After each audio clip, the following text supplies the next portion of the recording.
एक बार की बात है, एक दूर के राज्य में स्नो वाइट नाम की एक दयालु और सुंदर राजकुमारी रहती थी।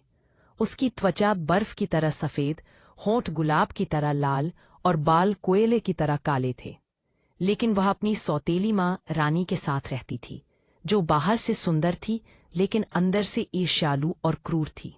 रानी के पास एक जादुई दर्पण था।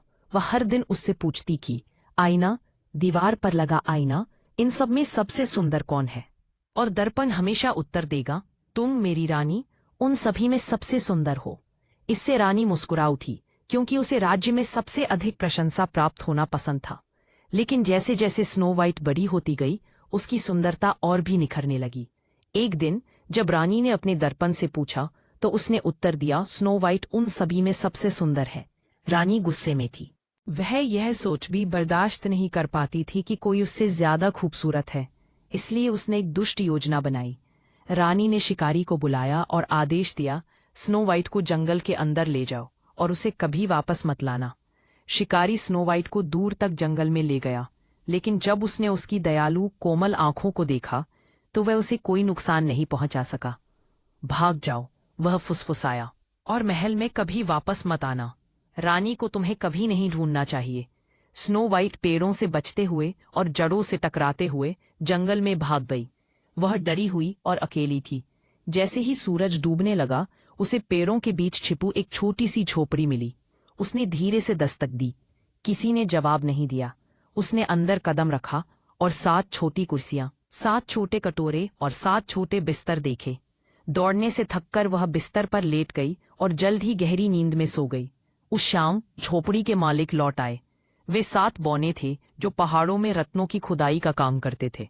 जब उन्होंने स्नो वाइट को देखा, तो वे चारों ओर इकट्ठा हो गए। यह लड़की कौन है?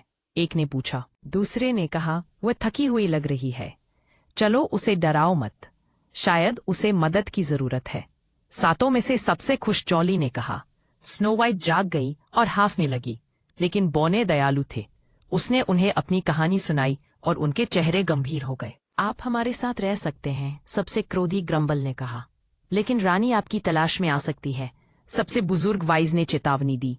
मैं सावधान रहूंगी, स्नो वाइट ने वादा किया। वह बौनों के साथ रहती थी, काम में मदद करती थी और झोपड़ी को घर जैसा महसूस कराती थी। वे एक परिवार की तरह बन गए। लेकिन दूर अपने महल में रानी ने एक बार फिर पूछा, दर्पण, दीवार पर लगे दर्पण, इन सब में सबसे सुंदर कौन है? और दर्पण ने उत्तर दिया, स्नो वाइट, जो 7 बौनों के साथ रहती है, उन सभी में सबसे सुंदर है। रानी क्रोधित हो गई। काले जादू का उपयोग करके उसने खुद को एक बूढ़ी औरत का रूप दिया। उसने एक चमकदार लाल सेब बनाया और उसमें भयानक नींद का जादू भर दिया। रानी कुटिया के पास गई और दरवाजा खटखटाया। हेलो प्रिय, उसने मीठे स्वर में कहा, क्या आप एक विशेष सेब चखना चाहेंगे?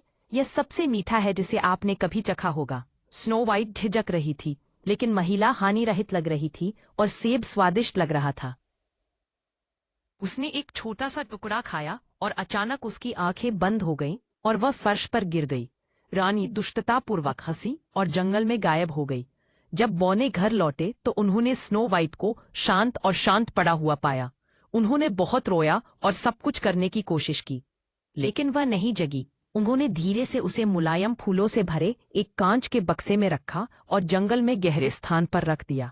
वे हमेशा उसके जागने की उम्मीद में उसके पास रुके रहे।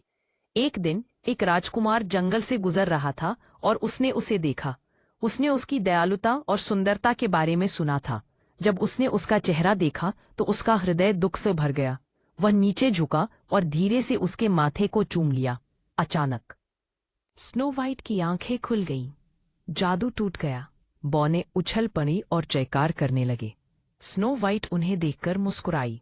फिर राजकुमार को, मेरे साथ आओ, राजकुमार ने कहा, तुम मेरे महल में सुरक्षित रहोगे और फिर कभी नहीं डरोगे। स्नो वाइट ने प्रत्येक बौने को गले लगाया। मैं तुम्हें कभी नहीं भूलूंगी, उसने प्रसन्न आंसुओं के साथ कहा। वह एक आनंदमयी जीवन जीने के लिए राजकुमार के साथ चली गई, लेकिन अक्सर उन 7 छोटे दोस्तों से मिलने के लिए लौट आती थी, जिन्होंने उसे तब प्यार और सुरक्षा दी थी जब उसे इसकी सबसे अधिक आवश्यकता थी। जहां तक दुष्ट रानी की बात है, जब उसे पता चला कि स्नो वाइट अभी भी जीवित है तो उसका गुस्सा इतना भड़क गया कि उसने उसके जादू को हमेशा के लिए चकनाचूर कर दिया। वह गायब हो गई, कभी वापस नहीं लौटने के लिए। गुड नाइट बच्चों। आपको कहानी पसंद आई हो तो लाइक करो, अपने दोस्तों को शेयर करो और अगर चैनल के ऊपर नई है तो सब्सक्राइब कर लीजिए।